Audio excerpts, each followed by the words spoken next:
अस्सलाम वालेकुम नाजरीन। ड्रामा सीरियल भरम के नेक्स्ट एपिसोड में आप देखेंगे इस रमशा के साथ साथ अर्जुमन बेगम भी सालार और सज्जल की शादी के खिलाफ हैं, मगर ये रमशा से तो 10 हाथ आगे हैं, चाले चलने में और किसी को महसूस ना करवाने में भी।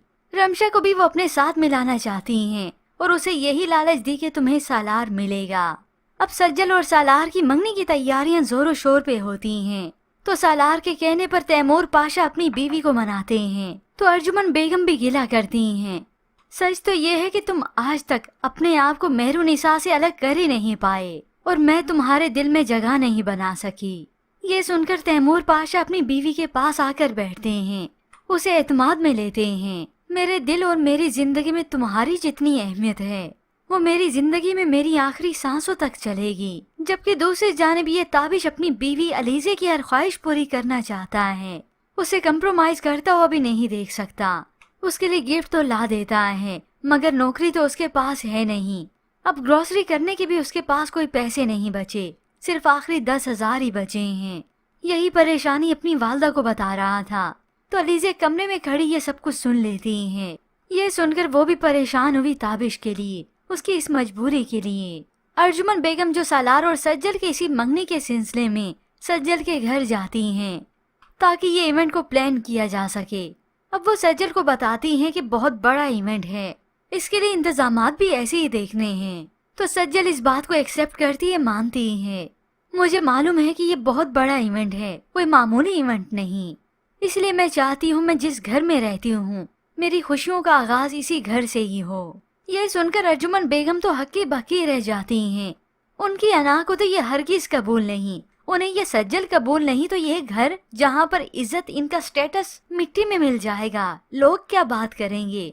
अब इसी मामले को लेकर अर्जुमन बेगम और सज्जल के बीच में क्लैशेस आएंगे और सालार को जब ये बात मालूम होगी तैमूर पाशा को भी, वो सज्जल के इस ख्वाहिश का एहतराम करेंगे।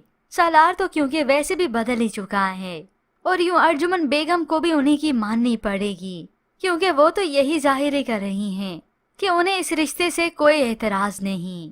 वहाँ पर अलीजे जो सब कुछ सुन चुकी थी आज ग्रोसरी करके घर के लिए आती हैं। ताबिश नौकरी के लिए इंटरव्यूज देने गया था मारे मारे ढूंढने के लिए, घर वापस आया तो ये सब कुछ देखता है।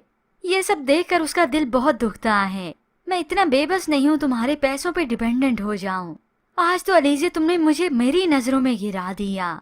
यूं ताबिश उससे नाराज होकर चला गया, तो वो ताबिश को समझाती है, ताबिश ये सब मैंने अपनी मर्जी से किया, मगर ताबिश ये एक्सेप्ट ही नहीं करना चाहता। और वहाँ पर ये रमशा जो कि सज्जल का आसानी से पीछा नहीं छोड़ने वाली और ना ही सालार का, वो तो अपने घर आना जाना वैसे ही रखती हैं जैसे पहले रखती थी। आज भी वो घर आई तो सज्जल का दुपट्टा देखती हैं, वो दुपट्टा जो उसने मंगनी पर पहनना है, तो इस दुपट्टे को वो उड़ाती है और खुद को देखती है, ये दुपट्टा मुझ पर कितना सूट कर रहा है, वैसे जैसे सालार मेरे साथ सूट करता है, मेरे साथ जचता है। सज्जल तो ये देखकर और सुनकर परेशान हो जाती हैं। रमशा तुम करना क्या चाहती हो? तो ये रमशा बिल आखिर अपनी प्लानिंग बता ही देती है। भले तुम्हारी सालार के साथ मंगनी हो जाए, लेकिन सालार की शादी तो सिर्फ और सिर्फ मुझे से ही होगी। और उसी वक्त उसका दुपट्टा फेंक देती है। शुक्र है अब की बार काट फाट नहीं की, क्योंकि ये रमशा हमेशा से यही कुछ तो करती आई है, बस यही सोचकर, क्योंकि इसे उम्मीद है कि सालार और सज्जल को ये जुदा करवा ही देगी। और अब की बार तो उसका साथ ये अर्जुमन बेगम भी दे रही है, या यूं कहें दोनों एक दूसरे का साथ दे रही हैं, तो कुछ गलत ना होगा। मगर सज्जल तो रमशा का ये रूप देखकर रोती ही रह गई कि कल भी ये मेरे साथ ऐसे ही करती आई, मेरी चीजों पर मेरी खुशियों पर अपना हक ही जतलाती थी, और आज जब मेरी शादी हो रही है तो मेरे होने वाले शोहर पे ये अपना हक जता रही है। तो ऐसे में व्यूअर्स आपको क्या लगता है कि रमशा और अर्जुमन बेगम जीत पाएंगी, या अब की बार इन दोनों के माजी के करतूत सामने आएंगे? जिस तरह से अहमद ने किडनैप किया था और इस रमशा का अफेयर इस अहमद के साथ, इसके मुतालिक हमें अपनी कीमती राय का इजहार जरूर कीजिएगा। मजीद ड्रामा रिव्यूज के लिए आप देखते रहिए उर्दू टीवी।